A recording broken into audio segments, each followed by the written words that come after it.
Hello, beautiful people. Hope everybody's had a great week. Really appreciate you guys for listening, watching, paying attention, feedback, messages, calls. You guys are awesome. I really appreciate it.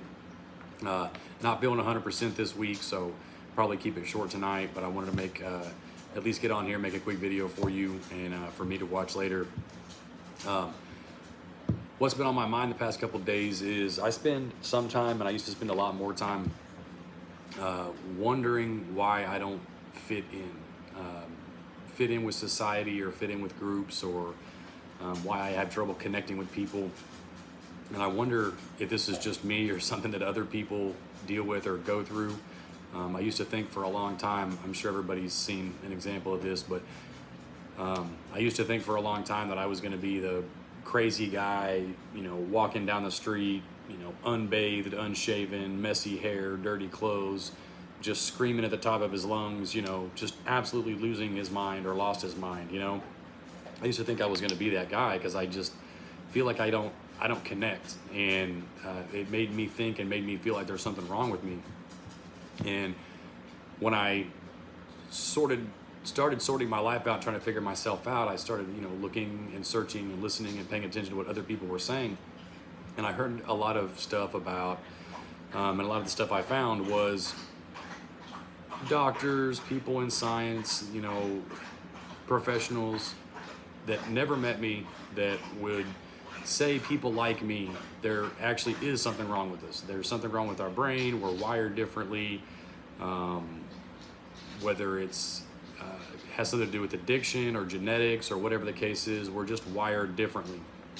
And that sort of confirmed the idea that I felt inside that there was something wrong with me. So I sort of grasped onto that and sort of used it as a mechanism to cope with, there's something wrong with me. Oh, it's, science has proven that there's something wrong with me. I'm wired different. I'm programmed different. My brain is different. Okay, sorry about that. I had to cut the video. A train came through. So I don't know where I left off, but I always thought there was something wrong with me. And like I said, I sort of used this mechanism that science had proven there's something wrong with me. There's something wrong with my brain. I'm different. And I use that as a way to deal with, and I guess get to the next stage, the next phase. But the more distance I put between myself and that time frame and that space I was mentally, I don't think there's something wrong with me. I just feel like there are some people wired differently in the way and in the sense that the way our society is structured, we just don't connect to everybody the way some people do.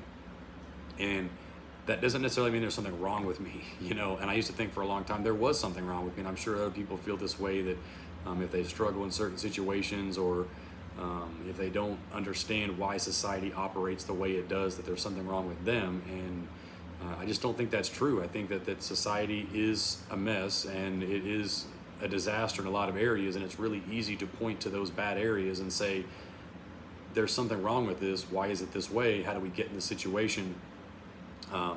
And wonder why we're not fixing it, or why we're not making it better or improving on it. There's a lot of evil in this world. There's a lot of bad things that happen in this world.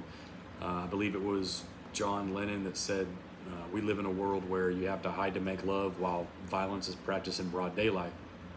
And that's true. Like, there's enough weapons and bombs to completely annihilate, every human being and animal on the planet like 10 times over. And we're still making weapons. Like, that's kind of a bizarre thing, that we have enough weapons to kill ourselves, but we're still making more. It's just an unusual dynamic. So whenever things like that don't make sense to certain people, it can detach you from society and make you feel like you don't belong in a society that would do that. And the reality is that there's just evil in the world. There's bad people in the world. There's people with bad intentions, and that's the world we live in. And to think that there's something wrong with me, or if you think there's something wrong with you because this other stuff is going on, or because there's evil in the world, I just think is a bad route to take mentally, to think there's something wrong with you.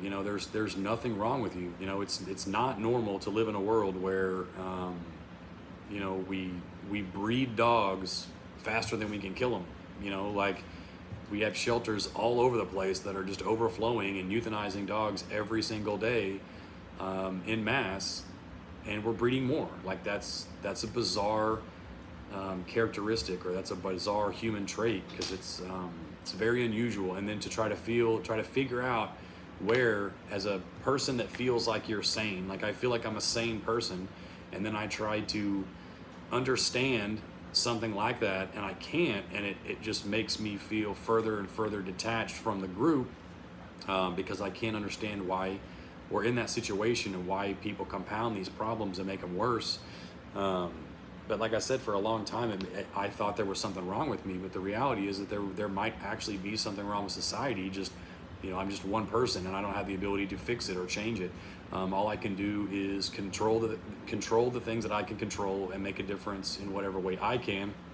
Try to lead by example, and hopefully other people pick up on that and try to do the same. But it's just a weird dynamic to think, for, like I said, most of my life I thought there was something wrong with me, when really there probably just is a lot wrong with society. There's a lot of people on this planet, there's a lot of cultures, there's a lot of history, there's a lot of traditions, there's just a lot of crazy stuff that goes on, and to try to rationalize it and justify it all, if you are thinking about it, can kind of drive you crazy. It can kind of drive you mad. So maybe someday I will be the guy walking down the street, hadn't bathed in a month and is screaming at the top of his lungs. Maybe that day is still coming for me, because maybe that guy is sane. Maybe that guy does have all the answers, and we don't listen to him, or we don't pay attention, or we don't act on whatever it is he thinks should be going on in society. Because I used to be one of these people that thought the world would just be a better place if everybody was more like me, or did things my way, or whatever the case is. And I understand better now that it takes all kinds, it takes all types, it takes all different ideas and experiences to make this thing work and make this thing go around. But we definitely have some flaws, we definitely have some issues. And I think it was in the 20s or 30s, there was an exhibit like at the New York Zoo. The exhibit was a mirror behind some bars, and the inscription said something about the most dangerous animal on the planet. And when you look in the mirror, you see yourself, you see a human being, you see man. And that's true. Like man has caused more destruction on this planet than any other creature, and it's a bizarre dynamic to try to navigate your life thinking you're a sane person, while the whole world is telling you there's something wrong with you, when your ideals and your thoughts and your mind don't line up with what's actually in the world. What the projection of what you think should be happening is so different from what's actually going on. You have a hard time connecting and understanding. And I think I'm one of those people that tries to understand things, and when they don't make sense, I just get down on myself. And again, I think there's something wrong with me. But the reality is there's a lot wrong with the world. And if you're like me and you're struggling with I don't really like the word mental health. I think that word's overused in a lot of ways. Because I think some people that do struggle with mental health issues, they're like me. They just don't see the world. We see an idealistic side of the world where there's not, people hurting each other, people hurting kids, people causing death and destruction, and hurting other people. I believe that we are sent here and put here for a reason, and we all have different skills and gifts and abilities, and we are to use those gifts and skills and abilities to protect people that don't have those same skills. I got a bit of a cough, so I'm going to have to keep pausing the video. But I believe that, for instance, strong people should protect weak people, and intelligent people should protect less intelligent people. We all have different skills and abilities, and we're sent here with the mission and with the purpose to use our strengths to protect the people that don't have those same strengths. And that sort of coming together is sort of what makes the music of life. And we all sort of do our own thing to the best of our ability in protection of others, and that's what makes this thing beautiful, and that's what makes this thing work. And unfortunately, some people use their skills and their gifts and their abilities for bad and for harm, and to negatively affect other people. And that's, unfortunately, that's just who we are as a creature. There's just people out there that that only care for themselves, or only care for their group, or only care for um, their selves, you know. So I don't know where I'm going with all that, so I'm rambling. But yeah, I just if you are one of those people that feels like you don't fit in, feels like you don't connect, feels like you don't belong in the group, that's probably not necessarily a bad thing, because if the world is crazy and the world has gone completely mad, then it's probably not a bad thing to be out on your own and sticking to your own and doing your own thing, because there is a lot of craziness and a lot of madness out there. So don't think that there's something wrong with you. Don't think that you have mental health problems, or don't get depressed about it, because you're probably way more normal than you think, and there's absolutely nothing wrong with you. I don't really like when people say that addiction is a disease. I'm not a fan of that terminology, because to me it robs people of their ability to feel and think that they can do something about their life. If you tell somebody there's something wrong with them, if you tell them that they're sick, or if you tell them that there's something wrong with them, then you rob them of the power to be able to do something about it and fix themselves and take care of themselves and get better and do well, because then they're going to use this diagnosis of there's something wrong with me, or I have the brain of an addict, or whatever the case is. They use that as a crutch to continue their behavior, because now they feel like it's out of their control, it's beyond their power. And I just cannot stand that philosophy and that idea that there's something wrong with people with an addiction. So if you feel like there's something wrong with you, I promise you there's nothing wrong with you. You are normal. Everybody has issues, everybody has problems, everybody has trauma they have to deal with. So I hope nobody has told you in the past that there's something wrong with you, because there's not. So if they have, I'm here to tell you that there is nothing wrong with you. You are okay. You're going to be okay. You've probably received some really bad advice in the past. You probably listened to the wrong people telling you there's something wrong with you, or there's something wrong with your brain, or there's something in your genetics or in your family that's going to be there forever. It's just not true. You can take control of your life. You can do what you want. You can live a clean and healthy life. You can be sober. I'm a testament to that. So if I can do it, you can do it, and there's absolutely nothing wrong with you, I promise. The next thing I wanted to get to was my reading assignment that I've been working on for 2 months. Way too slow. But this book was extremely difficult to read. Now, I've told you guys that the books I'm reading this year are all books that were recommended to me, and this book's been on my shelf for like 2 years, and I have no idea who recommended it to me. So if it was you, please reach out to me, because I'd love to get your thoughts on it. But this book, again, it was probably difficult to read because this book was not written for me, which probably, when they say if you're going to read books that you like, it makes it so much easier. And reading this book made that make sense to me. Most of the books I read I like, so I consume them pretty quickly. Whether it's an audio book or a regular book, I get through them pretty quick usually. This book took me a long time because it was not great, and it wasn't, like I said, it wasn't written for me. But this book is called Message to the Black Man in America by Elijah Muhammad. So I am not familiar with Elijah Muhammad.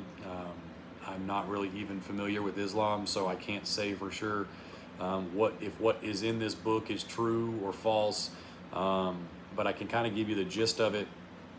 I recommend reading it yourself so you can kind of get a feel for it. But I was surprised by some of the book and not surprised by others. Like I said, how much of it's actually fact and true and real, I don't know.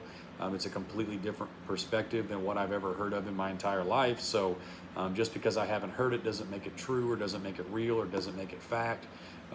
So I can't tell you how much of this book is real.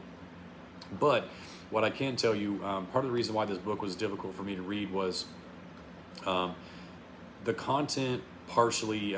So for example, this book was very repetitive. It seemed like it went, it was like a merry-go-round going around the same like 4 or 5 things just over and over and over and over. And it talked very poorly about races, particularly the white race. And it kind of caught me off guard because I didn't, again, this is somebody's perspective on life and history and how they feel about it. So I'm not going to dismiss how Elijah Muhammad feels, or his life experience, or what he knows, or what he's read, or the life he's lived. But yeah, it seemed to me like there was a lot of hate in here. I can't imagine, and this book was written quite a while back. I want to say it was in the 50s. See if I can find it here real quick. 73. That's kind of surprising because I thought it was written before that based on some of the timelines in the book. But so I don't want to dismiss his opinion, but there were some strange things in here. Like I said, I'd never heard before. Like I said, I've never studied Islam. I don't know anything about the religion. But there were some things in here. So for example, it's kind of bizarre, but like I said, this is something I've never heard. So Elijah Muhammad believes that white people were created about 6,000 years ago, and they were grafted from the black race, and it was done over the course of a couple hundred years by an exiled black man that his name was Yaqub. So Yaqub was exiled from his community because of his belief system, and he grafted out of the black race the white race. This went on apparently for like 600 years. He was only alive for about 150. And apparently the process went that if in Yaqub's group of people, if someone had a baby and these two people were of dark skin and they had a dark skinned baby, they would kill that baby. So they were basically trying to breed light skinned babies to create the white race. So they were basically breeding light skinned black people over and over and over to get white people, essentially. So I like I said, it's kind of strange. I've never heard that theory before. But yeah, apparently the white race came from Yaqub and his tribe of people that grafted white people from black people over the course of a couple hundred years. And it doesn't really go into a lot of detail or specifics of hows and whys. And that's another thing that kind of disappointed me about the book, is there was a lot of like ahas and gotchas, and everybody knows this, and scientists knows this, and scholars know this, and but there wasn't a whole lot of substance to back it up. So there's probably some more reading I have to do to catch up on it and figure it out.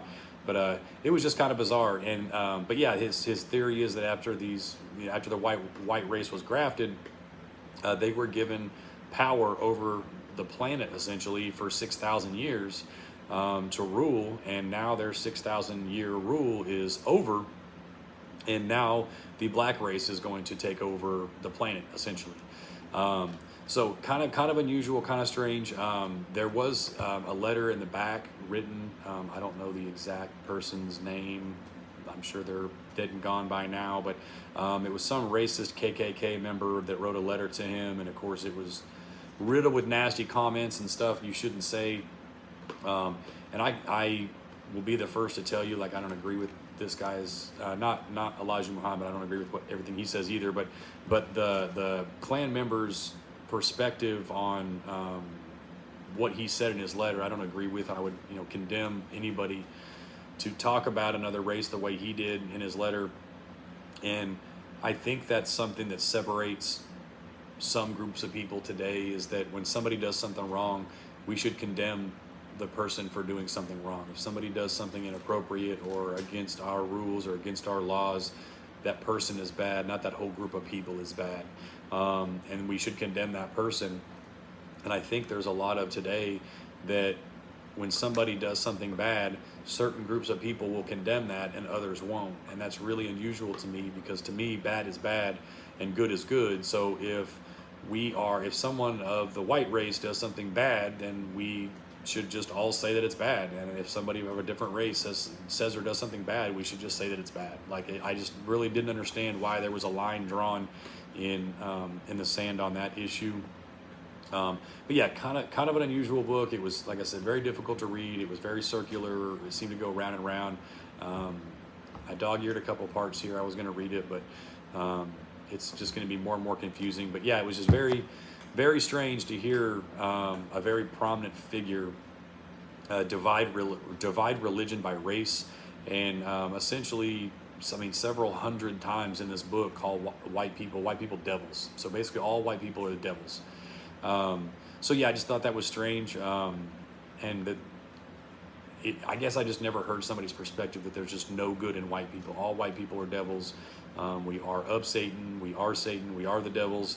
And yeah, it was just, I've just never heard somebody say that. So it was just kind of an eye-opening experience. I was, like I said, kind of hoping to get some more meat, some more like facts, some more substance to back up some of the stuff that was said in the book, but it really wasn't. It was just sort of like, well, everybody knows, and of course this is true, and of course this is a fact, and he talks a lot about the Bible and the Quran, and basically saying that the Bible is essentially true for the most part, and we just misunderstand it. We don't read it right. And if we read it right, we would understand that in the Bible many times over that it does describe what he's saying, that white people came from black people, and we are here to rule for 6,000 years, and we're just not interpreting the Bible correctly. So I read the Bible. I've never found that in there. Maybe I need to read it again and look closely, or look more close.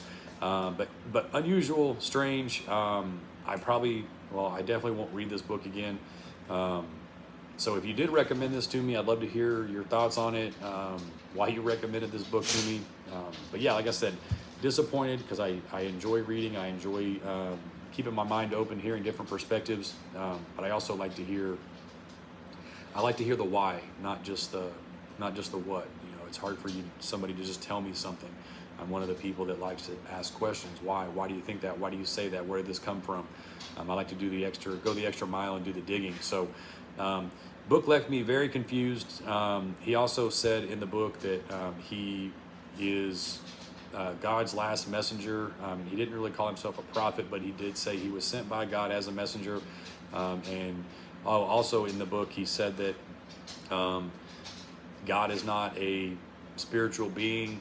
God is a man in the flesh, and I forget the man's name that he said, but he was living at the same time as Elijah Muhammad. So yeah, just kind of a completely different perspective on religion and race that I'd never really considered before, but very unusual. It never crossed my mind that God was walking among us, and he sent a prophet to basically divide us by race. So it was just an interesting perspective, and like I said, I wish there would have been some more substance, some more meat, some more data. Like I'm a numbers guy. I'm a information guy. So very unusual. Wouldn't recommend it. I won't read it again. But I did want to fill you guys in on my reading assignment. It took me a long time, but it was because I didn't really enjoy it. But I'm going to share the good with you as well as the bad. Not my favorite book. Won't go back to it. Like I said, I'm not feeling 100%, so I'm going to jump off here. I love you guys. I appreciate you. If you want to hear more of something, less of something, let me know. You guys take care of each other, and I love you. Bye.